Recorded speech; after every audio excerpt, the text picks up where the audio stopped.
আরে তুমি তো একটা পিচ্চি মেয়ে, তুমি বিয়ের কি বুঝবে? বিয়ের পর স্বামীর সাথে কি করতে হবে তুমি জানো? আমার ইচ্ছা তুমি কি পূরণ করতে পারবে? আর তোমার তো বিয়ের বয়স এখনো হয়নি। তবুও তুমি বিয়ে করতে পাগল হয়ে গেছো কেন? পিচ্চি মেয়েটি তখন বলল, আপনার বউয়ের চেয়ে আমি আরও বেশি পারব। আপনার কতবর আর আপনার কতটুকু ক্ষমতা আছে আমি তা দেখতে চাই। আমি পিচ্চি মেয়ের মুখে এমন কথা শুনে অবাক হয়ে গেলাম। বাচ্চা একটা মেয়ে বলে কি? মেয়েটা আরও বলল, আপনি আমাকে বিয়ে করে দেখেন আমি কি করি। আমি তখন পিচ্চি মেয়েটাকে বললাম, ঠিক আছে, আমি তাহলে বিয়ের আগে তোমার একটা পরীক্ষা নিতে চাই। যদি পাশ করো তাহলে তোমাকে আমি বিয়ে করব। মেয়েটা বলল, আপনার যে কোনো পরীক্ষায় পাশ করতে পারব। তারপর আমি পিচ্চি মেয়েটাকে নিয়ে হোটেলে গেলাম। পিচ্চি মেয়েটাও ধারণ ক্ষমতা দেখে আমার তো বিশ্বাস হচ্ছে না। কিভাবে পারল বাচ্চা একটা মেয়ে হয়ে? বন্ধুরা, সম্পূর্ণ গল্পটা শুনলে আমি শিওর বলতে পারি তোমার পানি চলে আসবে। তাই তোমাদের পায়ে ধরে বলি, প্লিজ অন্তত আজকের গল্পটি শেষ পর্যন্ত শোন। তাহলে আর কথা না বাড়িয়ে পুরো ঘটনাটা তোমাদের বলি। 2 দিনের ছুটিতে বাসায় এসে মন খারাপ করে বসে আছি আমি। কারণ যাকে আমি মামাতো বোন হলেও নিজের বোন বলে জেনে এসেছি ছোটবেলা থেকে, সেই পিচি মামাতো বোনের সাথে আমার মা আমার বিয়ে ঠিক করেছে। আর মা বলছে বিয়ে না করলে সে নাকি মরে যাবে। আচ্ছা, আমার পরিচয়টা দেই। আমার নাম মেহেদী হাসান নীলা। বিসিএস প্রশাসন ক্যাডারের সহকারী কমিশনার পদে সেই 418 জনের মধ্যে একজন। যেখানে সরকারি চাকরি মানে সোনার হরিণ, সেখানে বিসিএস ক্যাডার হল হীরার খনি না, এটা আমার মতামত নয়। আমি বিসিএস পাওয়ার আগেও যেমন সাধারণ ছিলাম এখনও তেমনি আছি। তবে মানুষজনের ভাবে নিজেকে অসাধারণ ভাবতে হয় খানিকটা। ভেবেছিলাম এবার মাকে মালিহার জন্য রাজি করাব। কিন্তু যখনই আমি মালিহার কথা তুললাম সাথে সাথে মায়ের চেহারা আগুনের মতো জ্বলে উঠল। আমি এবারও তাকে আমার ডিসিশন নিলাম না। কেবল তার ডিসিশনের জন্য কিছুক্ষণ দাঁড়িয়ে রইলাম।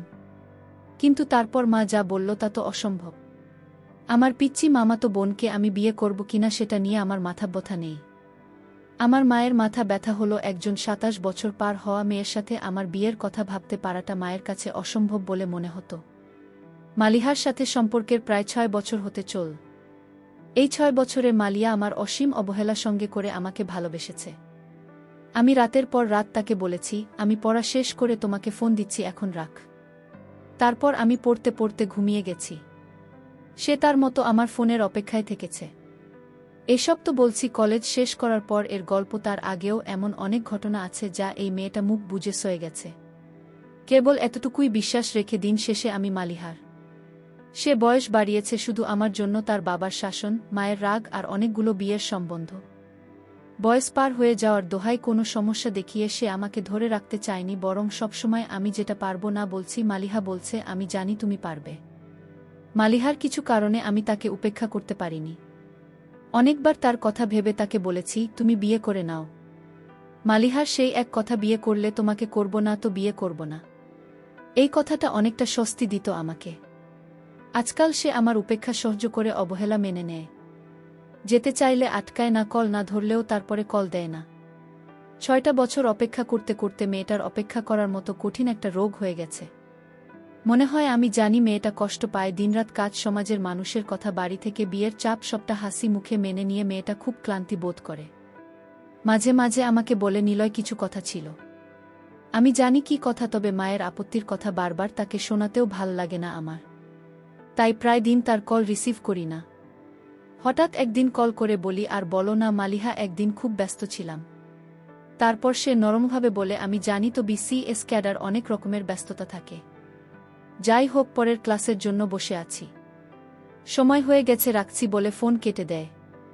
সে আর কথা বাড়ায় না। আগে ঢাকা থেকে বাড়িতে আসলে তার জন্য সময় বের করে দেখা করতাম। আজকাল সেটাও কমিয়ে দিচ্ছি। মায়ের কিছু কথার প্রভাব আমার উপরে পড়ে গেছে। 27 বছরের একটা মেয়ের জন্য বিশাল ব্যাপার। এখন আর মালিহাকে আমার ভালো লাগে না তেমন। আগে তাকে দেখার জন্য যে আমি ছটফট করতাম, সেই আমি আজকাল তাকে দেখতে চাই না কেন? নাকি টাকা ইনকাম আর ক্যারিয়ার হওয়ার পরে মানুষের চিন্তাভাবনা আচমকাই বদলে যায়? আজকাল এসব আজব চিন্তা ভাবনা মাথায় ঘুরতে থাকে সবসময়। কিন্তু সেসবকে আমি সময় দিই না ঘাড়ে চড়ে বসার। একটা সুকটান দেওয়ার তাগিদে বাসা থেকে বের হলাম। তারপর অনেক দিন পরে এক মুহূর্তের জন্য মালিয়াকে ছাড়া অন্য কাউকে নিয়ে ভাবতে শুরু করলাম। আকাশ মেঘলা হয়ে আসলো, হয়তো একটু পরেই বৃষ্টি শুরু হবে। আমি স্কুলের পাশের মাঠে বসে একা একা অন্য কাউকে নিয়ে ভাবছি। স্কুল ছুটির পরে বৃষ্টিতে কত গিয়েছি আমরা, এটা আমার মনে পড়ত না। কিছু ছেলেমেয়েকে দেখেছি ভিজতে ভিজতে বাসার দিকে যেতে। একটা বেনি করা মেয়ের দিকে চোখ যেতেই তার লাজুকতা দেখে বুঝলাম পাশের ছেলেটাকে সে অনেক ভালোবাসে। কিন্তু এই মেয়েটা কি জানে প্রতিষ্ঠিত হওয়ার পরে ছেলেটাকে ছেড়ে দেবে, এটা ভেবে আমার কিছুটা মন খারাপ হয়ে গেল। তারপর মনে হলো আচ্ছা, আমিও একই কাজ করেছি। অতঃপর আর সেখানে বসে থাকলাম না। ঘড়িতে সময় তখন 3টা। মালিয়াকে এখন স্কুলে গেলে পাওয়া যাবে। আমি সোজা ওর স্কুলের উদ্দেশ্যে চলে গেলাম। স্কুলেও চাকরি করে। আজ প্রায় 5 বছর। গেটের সামনে রিকশা থামতেই মালিহার সাথে আমার চোখাচোখি হলো, ইশারায় বললাম উঠে বসতে। তারপর তার দিকে চোখ ফেরাতে প্রথমবারের মতো উপলব্ধি করলাম চোখের নিচে কালো দাগগুলো, এগুলো যেন সাক্ষী তার রাতের পর রাত না ঘুমানোর। তারপর তার দিকে যতবার তাকালাম কেবল মনে হতে লাগল, এই মেয়েটাকে তো এক সময় অনেক ভালোবাসতাম, এর জন্যই তো পাগলামো করতাম। তাহলে রিকশায় পাশাপাশি বসে ও আজ আমাদের এত দূরত্ব কেন? মালিয়া এখন আর আমার সাথে কথা বলা দেখা করা, ফুচকার আবদার, এসবের জন্য জেদ করে না কেন? রিকশাটা মালিহার বাড়ির সামনে থামাতে বললাম, ও কিছুই বলল না, নেমে গেল। আমি বললাম আজ সন্ধ্যায় রিকশায় ঘুরুব, নীল শাড়িটা পরে রেডি থেকে নিতে আসবে। এবার মালিহা মুচকি হেসে বলল অপেক্ষা করব। তারপর বাড়ির ভিতরে চলে গেল। আমি বাসায় এসে একটা ঘুম দিলাম, কারণ আপাতত মাথা কাজ করছে না, তাই একটা ঘুম দরকার। প্রায় 8টা বাজে। ঘুমের ভাবটা কাটতেই আবারও ফোন বাজতে লাগল। ফোন ধরে বললাম বলো। এমন কেন করণীয়? কি করলাম? তোমার আসার কথা ছিল না, শরীর ঘুমাচ্ছিলাম। 5টা আসছি বলে কেটে দিলাম। তারপর মালিহার দেওয়া খুব পছন্দের সাদা পাঞ্জাবিটা গায়ে দিলাম। ঘর থেকে বের হতেই মায়ের সামনে পড়লাম। তারপর মা বলল, ফকিরের বাচ্চা, এত কাপড় চোপড় থাকতে ওই ফালতু মেয়ে দেওয়া পাঞ্জাবি তাই তোর গায়ে দেওয়া লাগবে কেন? কোথায় যাবি তুই? মা টেবিলে প্লেট রাখতে রাখতে বলল, বাসায় মানুষ আসবে, তা একটু পরে বের হয়। আমি বললাম বড় আপা আসবে নাকি? মা বলল, তোর মামিরা আসবে, তোর তো ছুটি নাই, তাই আজকে রাতে বিয়ের কাজটা করে নিতে চায়। আমি অবাক হলাম, তবে কিছু বললাম না। আবার রুমে এসে কিছুক্ষণ বসে থাকলাম।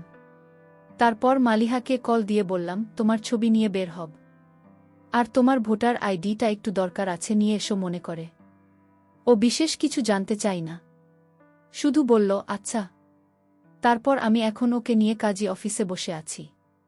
কাগজপত্র ঠিক হলেই আমরা বিয়ে করব। মালিহার চোখে মুক্তা ঝরা হাসির ঝলকানি আজ যেন একটু বেশি সুন্দর লাগছে, একদম পরিদের চেয়েও বেশি সুন্দরী। বিয়ের কাজ শেষ করে আমি মালিয়াকে নিয়ে বাড়ি ফিরলাম। দরজায় দাঁড়াতেই সবাই আমাদের দেখে অবাক দৃষ্টিতে তাকিয়ে রইল। মা ওকে দেখে যা বলা শুরু করে দিল। বড় আপা এগিয়ে এসে মালিয়াকে বাড়ির ভিতরে সোফায় নিয়ে বসাল। তারপর আবার বলল, এতদিনে একটা কাজের কাজ করেছিস ভাই। মা আপার কথায় অগ্নিমূর্তির ন্যায় বিগড়ে গেল। তারপর মা আবারও মালিয়াকে বলতে লাগল। তখন আমি বলা শুরু করলাম, মা, এই যে তোমার বড় মেয়ে, তার বয়স কত করে বিয়ে দিয়েছিলে? যেন 26, তাও নাকি আপা তোমার কাছে ছোটই ছিল। পাড়া প্রতিবেশী কিছু বললে তার উপরে ঝাঁপিয়ে পড়তে তুমি, অথচ আপনার কত কত গিয়ে ফিরে গেছে, মনে আছে তোমার? তবু তুমি বলতে আমার মেয়ে এখনো বুড়ি হয়নি, ওর আরও ভালো ঘরে বিয়ে দেব। তারপর একদিন আবার বিয়ে হয়ে গেল, তখনও তোমাকে বলতে শুনতাম মেয়ে তাকে আরও কিছুদিন রাখতে পারতাম। তোমার মেয়ে 25 বছর বয়সেও তোমার কাছে কি ছিল? অথচ কথাটা যখন তোমার ছেলের ঘাড়ে এসে পড়ল তখন অন্যের মেয়েটা বুঝি।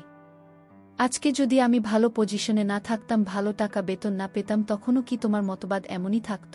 কই, আজ থেকে 5 বছর আগে যখন ওকে তোমার সাথে পরিচয় করিয়ে দিলাম, তখন তো তুমি ওকে বলেছিলে এমন চাঁদ মুখ কেউ পছন্দ না করে থাকতে পারে। তাহলে আজকে সেই পছন্দের মেয়েটাকে তোমার কাছে বড়ই অসুন্দর লাগে কেন? সেই মুখে আজ বয়সের ছাপ পড়ছে বলে লাগে? কারণ আজ তোমার ছেলে প্রতিষ্ঠিত, নাকি তুমি কয়েক হাজার টাকার মুখ বেশি দেখছে বলে?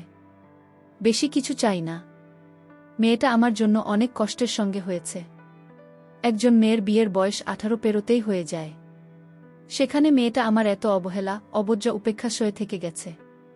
শুধু তোমার নয়, তোমার মতন অনেকের কাছেই তাকে শুনতে হয়েছে। এমনকি সেই তালিকায় তার পরিবারও রয়ে যায়। ওকে আমার জন্য মেনে নিও না, মন থেকে মেনে নাও, নয়তো এই সাংসারিক আগুনে আমরা সবাই পড়ে যাব। মেয়েটা অনেক স্বপ্ন নিয়ে ঘর ছেড়েছে, মা মেনে নাও বলে পায়ে বসে গেলাম। আমার দেখাদেখি মালিহা এসে মায়ের পায়ের কাছে বসে পড়ল। মা কিছুক্ষণ চুপচাপ দাঁড়িয়ে থেকে আমাকে বলল, মা আমাদের খাইয়ে দিতে, তারপর মাথার রুমে চলে গেল। আমরা আরও কিছুক্ষণ ওভাবে বসে থেকে নিজেদের দিকে হতবাক হয়ে তাকিয়ে রইলাম। প্রায় 4 মাস কেটে গেছে বিয়ের এখন, আর আমি মালিয়াকে অবহেলা করি না।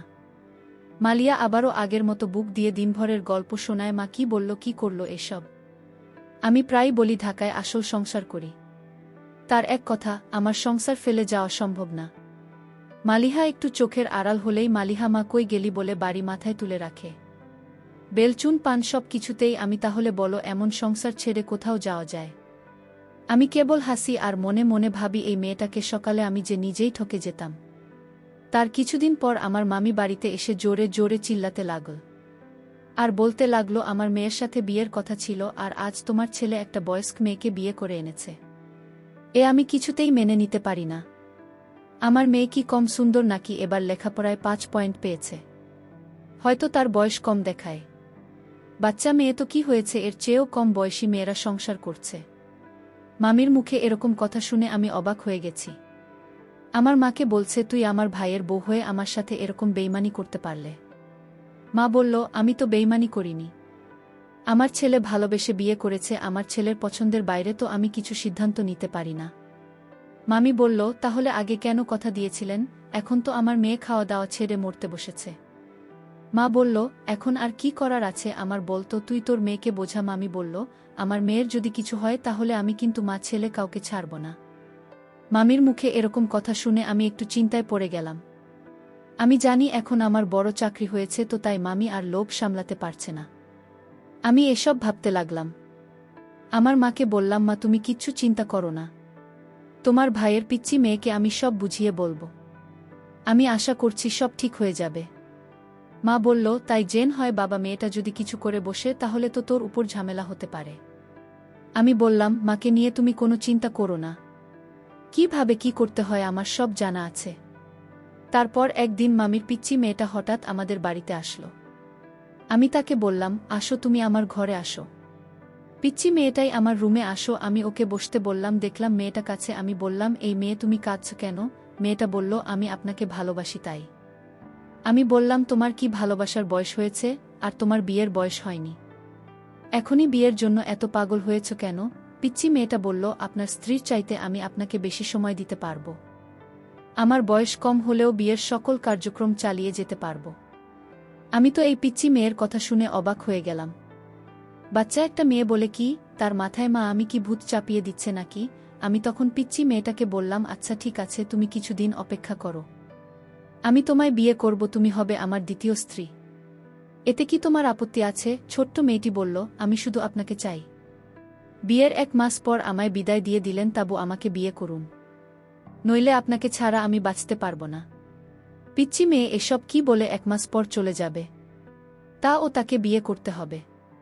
আমি তো কিছুই বুঝতেছি না। মেয়েটির মাথায় কি সমস্যা আছে নাকি? আমি মেয়েটাকে বললাম, তোমার 1 মাস হলেও চলবে, আর তুমি কিন্তু ছোট, তুমি আমার সকল চাওয়া ইচ্ছা পূরণ করতে পারবে নাকি? বিচি মেয়েটা বলল, একবার আপনার দায়িত্ব দিয়ে দেখেন আমি পারি কিনা।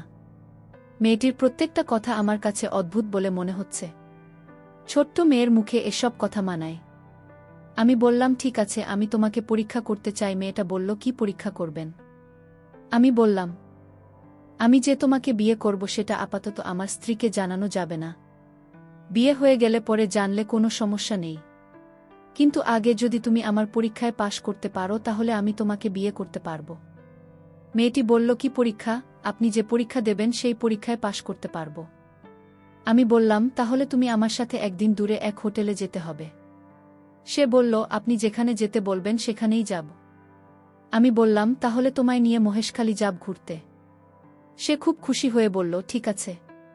আমি পরের দিন তাকে মহেশখালী ঘুরতে নিয়ে গেলাম। তারপর রাত হলো, আমরা একটা হোটেলে উঠলাম। তারপর আমি বললাম, আজ রাতে তোমার পরীক্ষাটা নিবে। তার আগে একটা কথা বলি, তুমি আমায় সত্য করে বলো তো, তুমি কি কাউকে ভালোবাসো? বন্ধুরা, ভিডিও মাঝখানে একটা কথা বলতে চাই। আমি তোমাদের আনন্দ দেওয়ার জন্য খুব কষ্ট করে ভিডিও বানাই, তাই তোমাদের কাছে অনুরোধ থাকবে অবশ্যই এই ভিডিওটি দেখে একটি লাইক করবে এবং চ্যানেলটি সাবস্ক্রাইব করে পাশে থাকবেন। সে বলল, বাসি তো আপনাকে। আমি বললাম, এটা মিথ্যা। তুমি অন্য একটা ছেলেকে ভালোবাসে, তাই না? সে বলল, না, আমি আপনাকে ছাড়া কাউকে ভালোবাসি না। তারপর যে ছেলেটি তাকে পাগলের মতো ভালোবাসত, সেই ছেলেটিকে আমি ডাক দিলাম। পঙ্কজ, তুমি আসো তো। পঙ্কজ, তুমি সব খুলে বলো। পঙ্কজ বলল, স্যার, আপনার মামাতো বোন আগে আমাকে পাগলের মতো ভালোবাসত, কিন্তু আপনার যখন বড় চাকরি হয়ে গেছে তখন আপনার মা আমি তাকে আপনার কাছে বিয়ে দিতে চায়।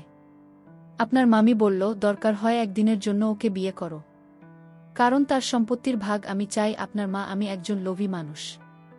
আমি তখন পিচ্চি মেয়েটাকে বললাম, এসব কি বলছে ছেলেটি? পিচ্চি মেয়েটি বলল, আমার কোনো দোষ নাই, সকল দোষ আমার মায়ের, কারণ আমি মায়ের পরামর্শে আমি আপনার সাথে বিয়ের নাটক করতে বাধ্য হয়েছি। আপনি আমাকে ক্ষমা করে দেন।